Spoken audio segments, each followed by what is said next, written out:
अब बात करते हैं प्रश्नावली 1.5 के प्रश्न नंबर 2 के प्रथम भाग की। तो हमें गुणा करने के लिए कहा गया है 3 धन वर्गमूल 3 और 2 धन वर्गमूल 2 को सरल करने के लिए कहा है। इन दोनों के बीच में यहाँ पर गुणा का चिन्ह जो है उस गुणा के चिन्ह को हम उजागर कर देंगे। तो अब किस प्रकार से हम इनको गुणा करेंगे, जैसे बीजगणित में दो पद को हम दो पद से गुणा करते थे कक्षा 8 में, उसी प्रकार से हम इन अपरिमेय संख्याओं को गुणा करेंगे। तो सबसे पहले पहला ये माना जाएगा 3, इसके साथ एक ब्रैकेट गुणा होगा, फिर उसके साथ वर्गमूल 3। तो पहले 3 के साथ 2 धन वर्गमूल 2 को गुणा करोगे, फिर उसके बाद धन वर्गमूल 3 के साथ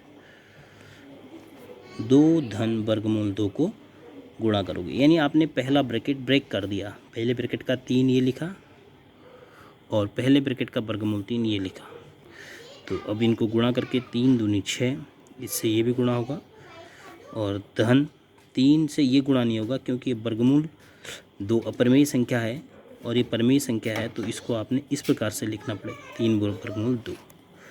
उसी प्रकार धन, इसको और इसको गुणा करेंगे तो 2 पहले लिखेंगे, वर्गमूल 3 बाद में, पहले परिमेय भाग लिखा जाता है। फिर उसके बाद जब इन दोनों को गुणा करोगे तो वर्गमूल 3 और वर्गमूल 2 दोनों अपरिमेय भाग हैं, इसलिए ये आपस में गुणा होकर 3 दूना वर्गमूल के अंदर 6 हो जाएंगे। तो जब आप वर्गमूल 3 को वर्गमूल 2 से गुणा कर रहे हैं तब ये हो रहा है।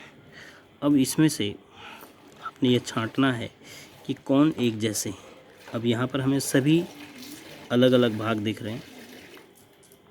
ये 3 वर्गमूल 2 है, ये 2 वर्गमूल 3 है, तो इसलिए हम अब इसको और सरल नहीं कर सकते। माना ये 3 वर्गमूल 3 होता, ये 2 वर्गमूल 3 होता, फिर ये दोनों सजाती कहलाते, एक ही प्रकार की अपरिमेय संख्याएं जुड़ जाती। लेकिन यहाँ पर वर्गमूल 2 है तो यहाँ पर वर्गमूल 3 है, ये 6 है तो ये अलग से वर्गमूल 6 है, तो इसीलिए आपका यही आपका सरल करके आंसर हो गया। इससे अधिक इसको सरल नहीं कर पाएंगे।